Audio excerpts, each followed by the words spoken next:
Hello, everybody. Come on in here now. Let's get going. I have a tight schedule. Although I don't think I've ever seen so many people in one place.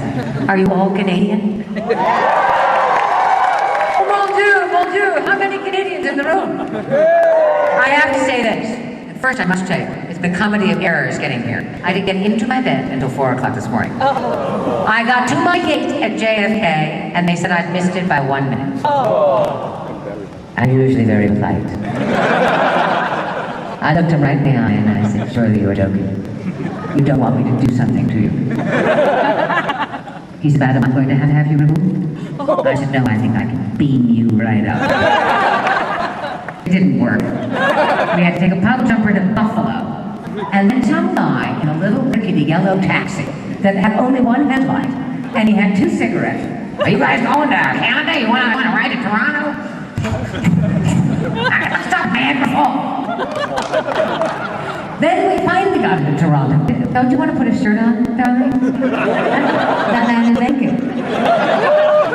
On second thought, I think it's just fine. And we couldn't find a Renaissance hotel. No cop, nobody would direct us. So to make a long story short, I staggered to my bed at 4 o'clock. And I woke up and I was greeted by what has to be, generally speaking, the nicest group of people I've met in a long time. And that would be the Canadian people. So merci beaucoup. What a great thing. I'm delighted to be here. I will tell you a little bit about my life if you want to hear about it. Look at her with the pink hair. I love it. Are you all sort of sci-fi people? Animated people? Oh, here is the million-dollar question. Are there any Harry Potter people? You know that I am very close to him now, don't you? I'm doing a play with Daniel Radcliffe on Broadway called Equus. It's the revival of a great play by Peter Shaffer, and I get to be with Harry Potter every day. And you know what he does in the play? Come in and sit down, you all want to sit down for this one. He gets stark naked. And so does the lovely girl standing opposite him. And they try. Don't you love it how quiet it gets when people talk about sex? I mean, Buzz Aldrin was just out there and it wasn't this quiet, because I'm going to talk about 2 kids having sex. And he wants to have sex with her. I'm not going to ruin the story. This is the plot of Equus. He wants to become a full man, but he has given him issues. Very serious. He's given himself psychologically to X, which is the Latin word for horse, to the horse. So of course the horses interfere with lovemaking, and to make a long story short, he blinds them. And I give that news. He blinded 6 horses with a metal spike. The reality is it was based on a true story. A young English boy who blinded 26 horses in 2 hours. This happened 40 years ago.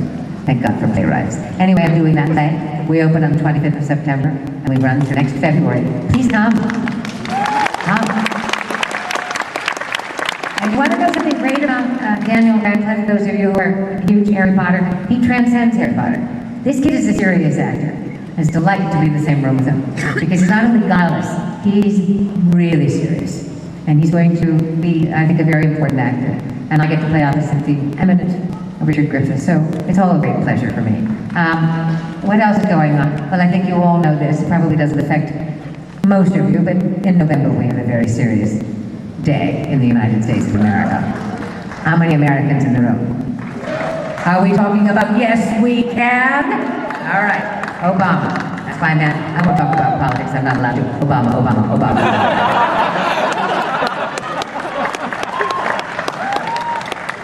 There's no choice, is there? We will discuss the alternative, will we? Will we? No, I won't say anything bad about him. It's an exciting year, and it's a good year. I don't think I'm at an age now. Very nice. Where happiness is something graspable. I think even when I was doing Voyager, happiness was elusive. I was ambitious to be a very good captain, to be fully prepared, to reach certain goals and standards that I set for myself. But now, I'm happy. I go to work, I go to the theater, I live in the city of my soul, which is New York City, the daddy of all cities. I have a very nice husband. I don't see him very much. We don't live together. I see him about every 2 or 3 weeks. Works like a charm, ladies. I've got 3 kids. They're up and out because I had them when I was very young. And they're great. I've got 2 sons and a daughter, a painter, a scholar, and a sort of meditation person. And I love my kids. It's a terrible understatement about children. You just die for your kids. That's it. Isn't it? It's all over. It's all over. How many have children? Not so many. Canadians are very smart people. At any rate, I think I'm having the time of my life. I'm in that little moment before I have to face old age with grace. I'm preparing for that, and I know that old age is not for sissies, but I'm still in that moment. I'd say my husband very nicely says when he wants a head rub, you're into the late summer of your life, darling. I said, where did that put you? So late summer is lovely, balmy, and it's still beautiful, and I'm relaxed. So happy, and delighted to be here, and to be here because of something that gave me great joy. A lot of challenges, ladies particularly, and gentlemen, a lot of challenges trying to raise young children when you're working 18 hours a day on a series that is known for its attractiveness to men. So I had to win first the demographic of men, young men especially, 25-year-old, and I was of still mother childbearing age, and so it was difficult. I'm hearing myself. Can you hear the echo? Yeah. Very irritating, isn't it? Is it irritating? No, it's sort of eerie, isn't it? How funny, when I lower it like this, there's no echo. Where's Buzz Aldrin when you need him? There must be an alien in this room. At any rate, the difficulty was raising those kids. But the beauty was having the privilege of being the first female captain. And it was great. But it was not about, it was terrifying. Now, one of your own won this role before me, very talented and divine, Janeway. But I admire her wisdom, and I also admire her quickness, because she understood within 24 hours this was not her cup of tea. And we knew it after, I didn't know it, but they knew it after 18 hours of shooting the scene where the captain comes on deck and she's introducing herself to all of her people, all of her crew, and then she says to her helmsman, Mr. Paris, engage, right? The most imperative word in Star Trek language is engage. Genevieve, God bless her heart, she's very French. She looked right out and she said, engage. Then she called the producers and said, I want to get the hell out of this place. And I came in 2 days. So God bless her. It was a 7-year ride. We broke down a lot of doors. I think I broke down the first door to the boys' club at Paramount. I think they really didn't know that a woman was going to do this. They didn't really think I could cut it. There was a great deal of attention to my hair and to my breasts. Oh, 2-hour meetings about my breasts. I said, are they really that interesting? But it would start with one, and then go to my hair. I had 7 hairdos in 1 season. Did you watch it? Yeah. When was she driving the ship? I'll be right home. Picard didn't have any, we won't do that. It was all good. And by the end of I'd say, second season, she was mine. She was completely mine. They backed off and they let me have her. I only put my foot down about sex. And I had to do that because, again, the quiet of sex. I had to put my foot down because Kirk spent all his time, planet to planet, right? Yep. Yeah, he made no bones about it. He always gave it to his second. You drive, I'm going. But I went to my producers and I said, I'm still of childbearing years. And those kids out there watching this are going to know that. If I'm fooling around with Chakotay or somebody like that, I'm going to minimize, I'm going to imperil my power. Let me win them as a captain first, and then we'll see. Well, then I just got carried away with being the captain. And frankly, gents, there just wasn't any time for boys. And I think we're smart. Don't you girls think we're smart? It's not everything, When you're desperate, you simply go into the holodeck. I'll take a little bit of that. I'd love to have some questions from you because I can yammer on ad infinitum, but I think it's much more interesting to hear what you'd like to ask me. There's a microphone there, or if you can project, stand up. But stand up, sir. Yes, sir, red shirt. Stand up. I just wanted to know, was there ever a moment where the way the writers viewed Janeway and the way you viewed her significantly varied? Was there ever a conflict between the way the writers viewed Janeway and Janeway viewed Janeway from day one?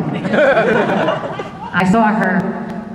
This might be a gender thing, but I think it's more of a sociological thing. They saw her in rigid patterns. They didn't see that a woman could be transcendent.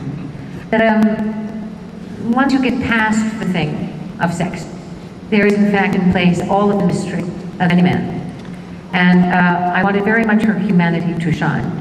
So I worked hard with the writers, developing her sense of humor, her great empathy, her sadness. I worked on the loneliness of what it would be to be a female captain lost in space. Didn't stop at the right gas station, I guess. And they let me over time. But I had to fight that. You all saw that in the first season, with the little knot on my head, in case you missed how in charge I was. And I had a little voice like that, and I was always charging around. And finally, they let me just be this person in charge of 165 people for whom she would die. And in the end, end game, they gave to me.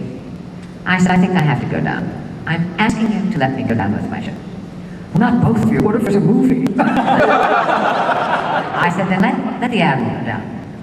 And let me show them the Admiral, how she would have been, what she would have become. So Endgame was really a lot of mine. And a lot of it was controversial. People didn't care for it, I think, so much. But I loved it. Thank you. Thank you. Yes, sir.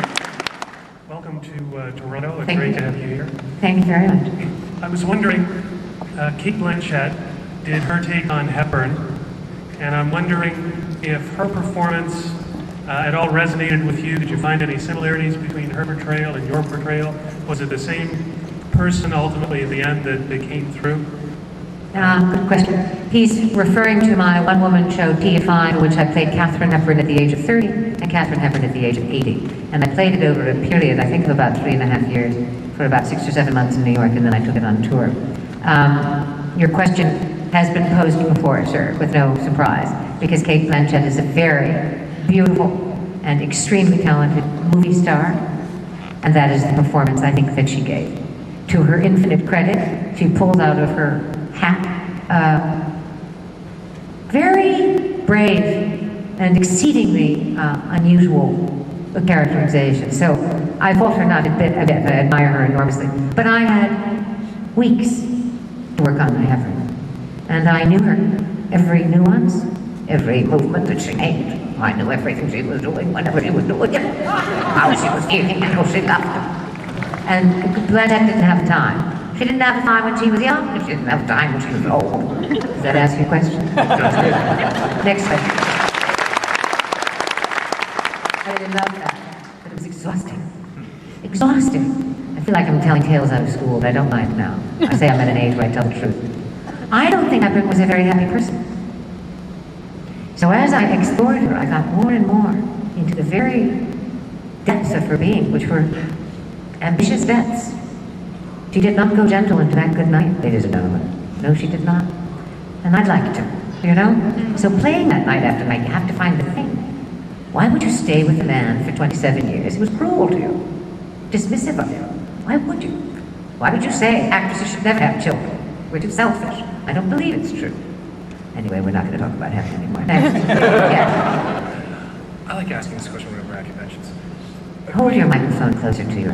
A quick one-word answer to your thought, the first thought you have when I mentioned the cast of Voyager. Love. Well, are we doing free association? Remember, the first thing that comes to your mind, say Robert Picardo. Robert who? Did he say Picardo? Yes. Best friend. Robert Beltran.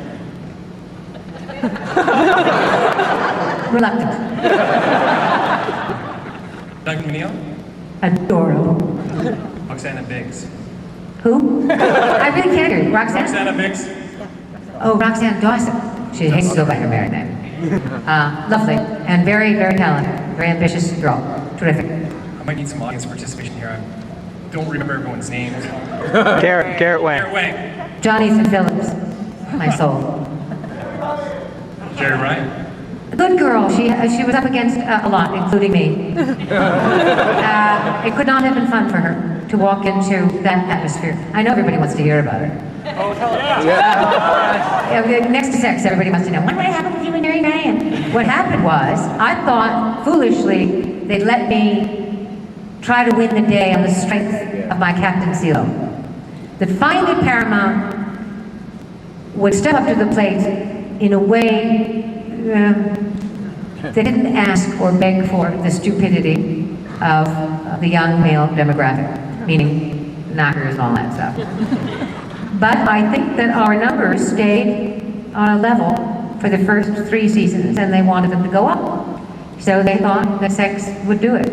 And they found this beautiful girl with a body that was just... I mean, I begged them to let me do the first scene, where she beams in. Did you see that scene?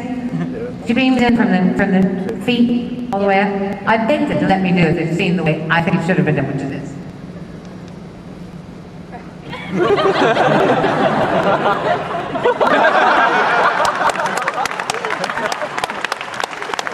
Then they tried to make us mother and daughter and the whole thing. It just doesn't work. What was upsetting to me was not Jerry Ryan, God bless her, was the fact that once again, our society thought that it was necessary to inject that component, and I just didn't. So I think the feelings were, my pride was hurt, my feathers were ruffled. But for herself, she's a good girl. What about Ethan Phillips? Who? Ethan Phillips? I said my soul. Jennifer... Clearly you're not the avid Voyager.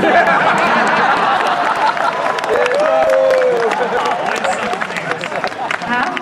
I'm just really bad with names. I love them all. Tim Russ, all of them. Great. Garrett Wong, anything on. Thank you. Thank you. Good questions. Yes. I'm Mrs. Mulgrew. Mrs.? Miss. No, Miss. Pardon me? It's my maiden name. I think women should keep their names. I agree. I never quite understood that. Now, I've been married twice. For those of you who didn't know. I know it's appalling. I've been married twice. And I just think it's so weird. Why would you take his name? What's that going to do for you? What is it really going to do for you? I mean, does it do something for taxes or something? No. Oh, keep your own. Yes, what's your question? At any rate, as far as you and Chakotay go, you aren't fooling anybody. There was something going on with Hoop Chakotay? I think so, yes. Of course you think so. You're an M-A-N. Okay, on a more serious note, and less sexist, for my gender, what I wanted to say We're gonna is... have a fight.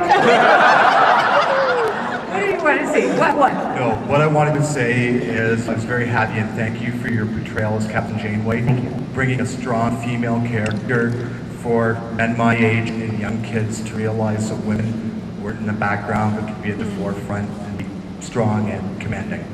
Thank you. That's very nice.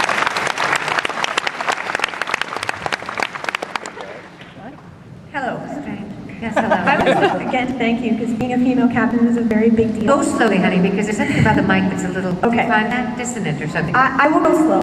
Thanks. Thank you, though, again, for being a female captain. It's kind of a big deal to a girl trekking.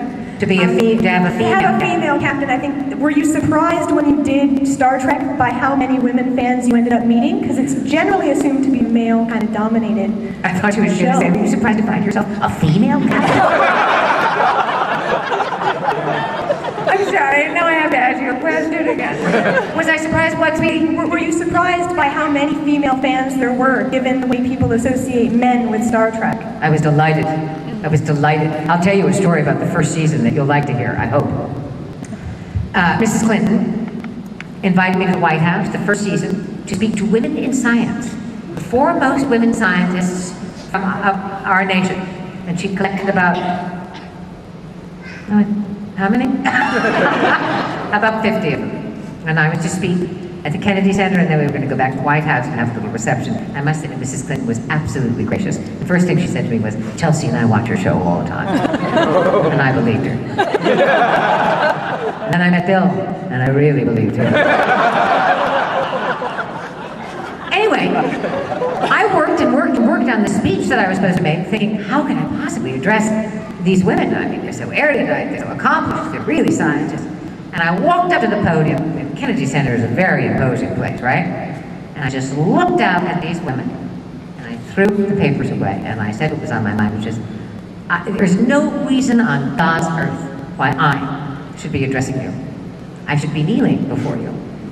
I said, I am only playing this on television. But what you're actually saying by your presence here and your reaction to me and your response towards me is that this elevates you. And I had girls stand up and say they were going to MIT, they were going to go out in the field for research, and when they watched Voyager, they went to NASA. They wanted astrophysics. Huge changes were made. It had nothing to do with me. It had everything to do with the decision to put a female in the captain's seat. So that, I think of all the moments in those 7 years, with the possible exception of something that happened with my sons, was the most moving. I realized that for them, they understood exactly that I was an actress, but that I had captured the imagination of something that they were therefore given the ability to actually do. That was stunning. Can't you imagine? And then all of you women came aboard. It was terrific. Just terrific. Thank you. Thank you very much. What did your shirt say? More cowbell. What does that mean, more cowbell? What on earth does that mean? Oh, is it? Yeah. Okay. Hello, honey. We have to go slowly and bring it to your, just away from your mouth about 2 inches. Okay, like this? No, a little bit to the powder. Now a little bit to the right. Seriously. All right, there we go. First Yeah. off, I'd like to say that you've done a fantastic job being a role model to young women, any woman actually. You're just incredibly inspiring. Thank you. I'd also like to ask, what do you like to think is the best quality that you, as an actress, added to Janeway's character that wasn't necessarily in the script? Empathy. Deep empathy. True empathy. I really wanted the audience to believe that I was falling in love with each of them. That I loved them each. You know, singularly. And that each one of them cost me, time and again, in terms of sadness, disappointment, frustration, loss. You know, when you're in charge of people, when the closest comparison I think would be parenthood, and you know that you're letting them down. I mean, we were in the Delta Quadrant for 7 years. Then you struggle with all of those feelings, so I wanted those feelings to come to the fore instead of being a big, sort of strident, bossy person saying it's great. Because as far as Janeway was concerned, it was evident. Janeway is an ardent scientist. She's a passionate explorer. To get lost in the Delta Quadrant? Oh, fabulous. An unexplored and undiscovered quadrant? The best. But my first obligation was to the crew. So I tried to bring empathy and then levity, a little laughter, you know? Sure did. Thank you, hon. Thank you very much. Oh, these are the lovely ones that I met. She's going to be a doctor. Hold your hand. Look at her, she's on the 18. Give her a hand. That's what I like to see. And this is her very nice boyfriend. Yes, what's your question? Hi, can you hear me? I can hear you. I scheduled my flight from Scotland so that I could come and see you, and it's been an immense privilege. I think you're a great speaker. What I would like to know... And you are a doll. But you can't get married. Because you're too young. You've got to get through med school, sweetheart. Play the field a little bit. Then you can come back together. I'm sorry about Scotland. Go on. I think she appreciates the advice. Okay, I have to keep an eye on her now, thanks. She's a good girl. Keep talking that way, man. All right, do you have a question? I certainly... He's got a Celtic question. What is it? What I would like to know is you play quite a strong character in Voyager, and you have very few obvious weaknesses, and you make very few faux pas. So what I would like to know is, have you had any particularly embarrassing moments on Voyager? Spoken like a true Scotsman. Did I have embarrassing moments as Janeway or as Kate Mulgrew playing Janeway? Would you answer both? Embarrassing moments. Not a lot of embarrassing moments. I'm not proud of that. I think we should have embarrassing moments. It humanizes us. I was always so super prepared. I'm letting that go a little bit in my life now too. But I was super prepared because I knew that I had to set the tone every day. You know, you get up at 3:30, you're at work at 4:30, 4:45, you're in the chair by 5, you're on deck at 6, and my other actors come in. If I'm not fully prepared, knowing exactly every line, knowing every scene, having met my guest stars, having gone over it with the director, then I leave a lot of room for everybody to make mistakes. And we're on a clock. It's an 18-hour day. I got a crew of 75 men who got to get home to their families, right? Not to mention the actors. So my thing was, let's get this, you know, so embarrassing. Anytime I was unkind or quick, and I was that way with Jerry Lynn upon occasion, that's embarrassing because it is an admission of my great weakness in character. So that's probably the most embarrassing that it was. Thank you. Yeah, thank you. It's nice to meet you. Yes, I hear you. Oh, there you are. Is that Willow behind you? Yes. Willow, Willow. Look at that darling girl. It's a pleasure to meet you. And you. And I have my daughter with me. We're here. Yes, your daughter is a good daughter. Hello. You're a good daughter, aren't you? You love your dad, don't you? Wait, hang on. Seems to be a little hesitation over here. That's very rare, father and daughter, right? Lots of mothers and daughters, but how many fathers and daughters? Raise hands, fathers and daughters present. Oh, good. Mother and son. Now let's do mothers and daughters. Oh, enough of this game. Yeah, what's your question, sir? Well, my question was similar to the gentleman before me. I was going to ask you, on the DVDs, I was always looking and hoping for bloopers, and I was just going to ask you if you could share bloopers, whether it be you or any of the cast members that had some funny episodes. And part to that, I'm really curious, did Robert Picardo do much of his own singing? Oh, don't get me wrong. There were bloopers. Yes, there were lots of bloopers. You saw them all, didn't you? Chakotay, Tuvok, Harris. Those guys, after midnight on a Friday, where there's no turnaround, SAG rule has it, no turnaround from Friday to Saturday, meaning you can shoot through to the morning. So you can shoot 30 hours, right? You're tired, you're giddy, but you're still the captain, right? However, they're putting the close-up on you because they think of all of this lot, they can pretty well count on the fact that you'll do it. And so they train the camera on your face. It's 5 o'clock in the morning, and all of the men are dropping trout. Start naked. Of course, Tuvok was naked for 7 years. Getting him into that suit was a major masterpiece of choreography. He'd schlep in his little funny terry cloth robe, which longed for a washing machine, and his little flip slippers, and naked, loved it. Bloopers? Yes, bloopers, all the time.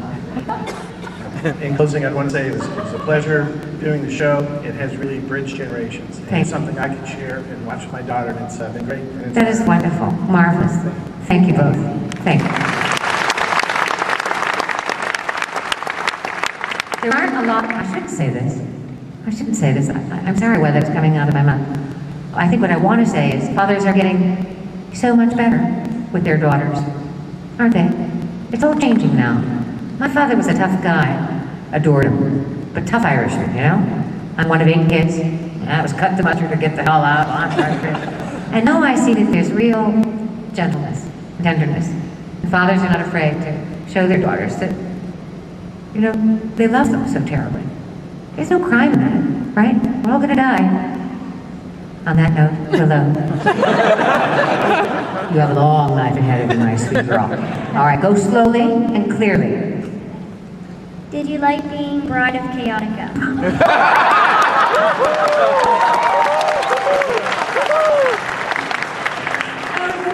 Babe, she was perfect. I loved it. Talk about fun. Wasn't that fun? Yes. Martin Rainer, that madman. Oh, there's a blooper. I could not stop laughing. So much so that you know what? When he got electrocuted, I mean, he was absolutely mad, and I tried to keep a straight face, but you will go down, you know? Yeah, I loved it. She never got to do that, Janeway, you know? I love that, and I love the Leonardo da Vinci stuff. And I think the world of you. You're very brave. It's very good not to be shy. You're 7 years old, right? 8. You're. Oh. And you want to hear something? Well, it's very, very good not to be shy. It's boring to be shy. Shy is a waste of time. Nobody's going to wait around for you to be shy. Be brave, be bold, stand up there, say, my name is Willow, I'm 8, and I'm going to have a wonderful life. Say it.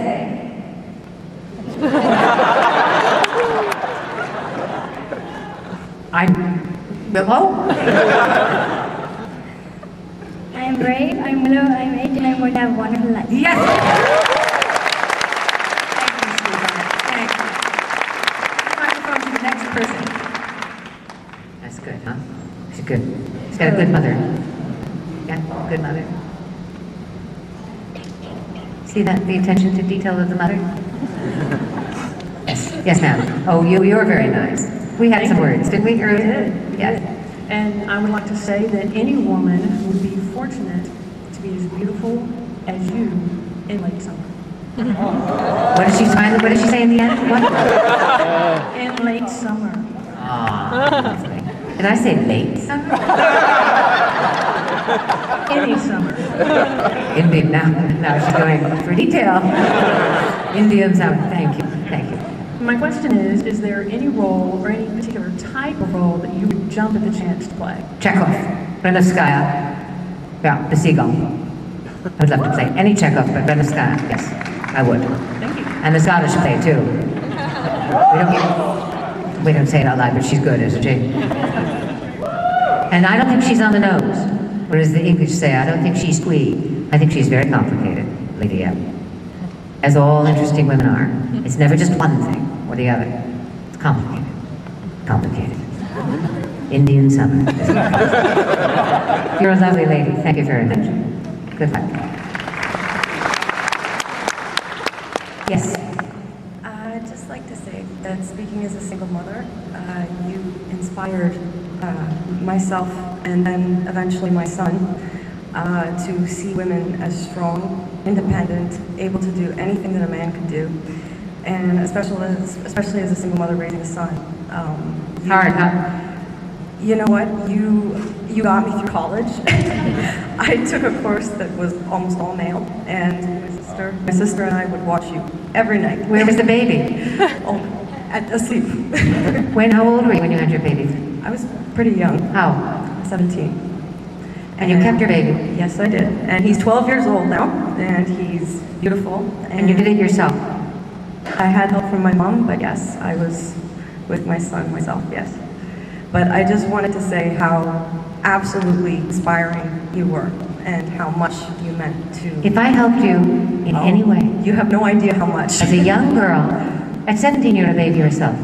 Very much. She's a baby herself with a little baby that she's decided not to abort and not to give up. She's 17 and she's turning on the TV because she's tired, she's probably crying. Certainly no boys are calling because she's saddled with the baby. She's alone with the baby. She turns it on and she sees Voyager and it gives her a little bit of reprieve. And I am going to ask this entire audience to stand up and give you an ovation.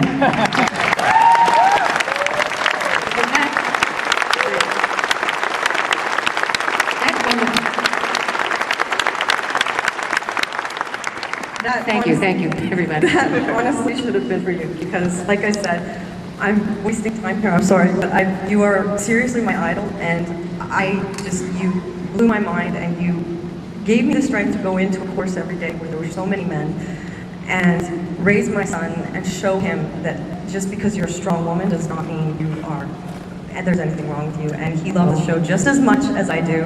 He thinks you're hot. And trust me, at 12, he's got a good He's 12 character. now. He's 12 years old. Let me now. just say this. He's a lucky, lucky kid. Well, you're all very lucky to have you as Janeway, and I was just wondering, I know how much I love Janeway, but what was your favorite characteristic of Janeway? What did you admire her? Because she seemed to be so basic. I love her conflicts. I think that Janeway, like all great scientists, was conflicted spiritually. This is what I brought to her. It's not all Mulgrew. This is what I brought to Janeway. I think she's constantly searching for answers on a mystical level.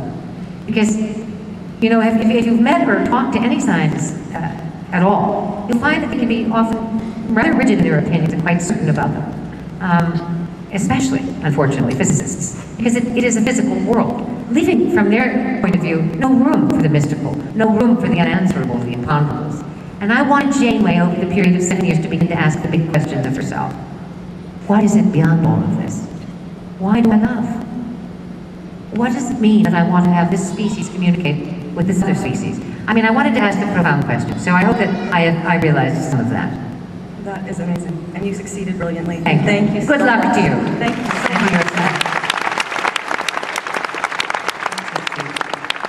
There's so much courage in the world. There's all quiet courage. Oh, look who's in line next. I can't wait. What's your question? What's your question? Hello. Hello. Okay. I first just wanted to tell you that my mother absolutely loves you, and she's always telling me about how when she dies, she's going to be reincarnated as Captain Janeway. she just loves you so very much, and I just. She too must be in Indian summer. And I just wanted to ask you, when Voyager was over and everything was all done and settled, were you saddened by letting go of Janeway, or do you still think you carried her with you wherever What a you great question. You know, this always comes from the most unexpected sources. So sad. So infinitely sad. And I thought, I'm going to be so happy to get out of here and go home and have a holiday and live my life and stay away. I'm drinking wine. I don't care. It's 7 years, right? I was unspeakably sad. I couldn't get it for some years. And even now, I think I carry with me the ghost of that. You know, they dismantled my chair even as they said, cut print. The guys were throwing through the chair, the last bit of footage. The whole bridge was going before my very eyes. The crew was disbanding, everybody was leaving, the entire soundstage was coming down. And I stood there, and thank God it was dark. Tears were just streaming down my cheek. And I looked, you asked me about my crew. I looked into the doorway, and there was Bob Carter with a bottle of champagne. He said, you're my girl, let's go. This was a great ride. Thank you very much. Thank you. Wait a minute, everybody. I have to step over here for a minute.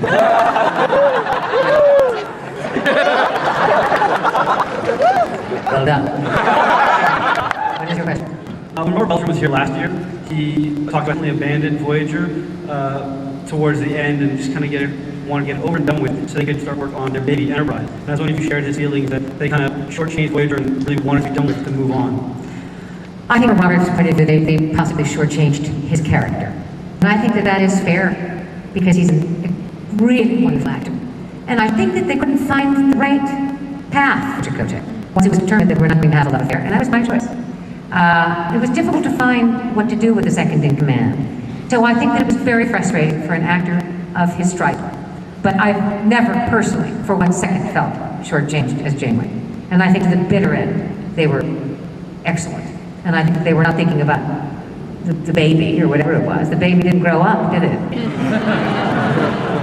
So much for that. No, they liked the grown-up that they were dealing with. And it was, good to the end, good to the last drop. Thank you. Thank you. Do you ever get dressed? I'll be wearing a different costume later this afternoon and tomorrow, but it's not much more. It's like there's a vest added and my legs are covered from the knee down. Oh, not terribly interesting. Thank you. Yes. Hello, Captain. How are you? How are you? Good, thanks. I have a quick three-part question, if that's okay with you. Because that requires, you have to be so smart. Go on. First is name some movies and or music that you like. Movies or music that I like? that you like. Oh, that's insane. It's a world full of fabulous movies, great music. Dr. Zhivago I've seen 30 times. Anything by David Lean. Sweeping Sagas. Lawrence of Arabia. Great. I love classical music. But I also love Pink Martini. Champagne, right? Who else? Who else likes Pink Martini? Oh, you think I'm saying I like a pink martini? I do like a pink martini. I like all kinds of music except pop music and elevator music. I was just going to be surprised if you said you liked Kiss. Did I like Kiss? Kiss. The rock band. Who said I like Kiss? No. I don't like Kiss. No, I don't like Gene Simmons. I don't dislike him too much. You know? I love the Rolling Stones. Oh, yeah. I love the Beatles. Love Cat Stevens, James Taylor. I mean, I dig what I dig. But, that Gene Simmons. I can't get new. That's why you really got up, isn't it? Okay, the second No, do go on. Let's help him. have another part to your, clearly. Okay, the second part is entirely selfish. The second part is more challenging. Can't wait. No, selfish. Selfish? Yeah. Could you say to me, good job, Ensign? I'm not delusional or anything. Wait a minute, what does he want me to do? Say good job, Ensign. Do you want me to say that to you? I'm not delusional. Wait. Why? Just ridiculous. Because it's going to be fun? Yeah. Okay, put the mic down. Hands out of your pockets. And attention. Attention. Oh no, hands down. Good job, Ensign. Hey. Thank you. Oh, is there another part to your question? No, just the one last thing is, I have a tremendous amount of respect for you. I just have to shake your hand if that's possible. You shake my hand. Yeah. I don't know if I can trust you. Of course you can shake my hand. This guy's got to be, don't you know it?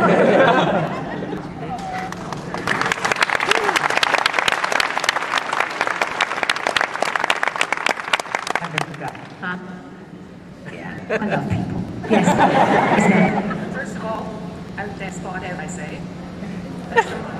I can't hear you. Okay, sorry, is it better? Yes. Oh, it's out there, spot out, I say. I can't hear anything. Okay, I'll leave that alone now. Is that better? Anyway, one word. Out, down, con. Yes. That's from the Big M play. When did I say that? You didn't? I did. Yes, I know. John, what does that got to do with your... What is your question? John Delancey. Oh, of course. I knew this was going sooner or later to him. What did he say? I haven't seen him. I'm just wondering how you enjoy working with him. We're having an odd conversation.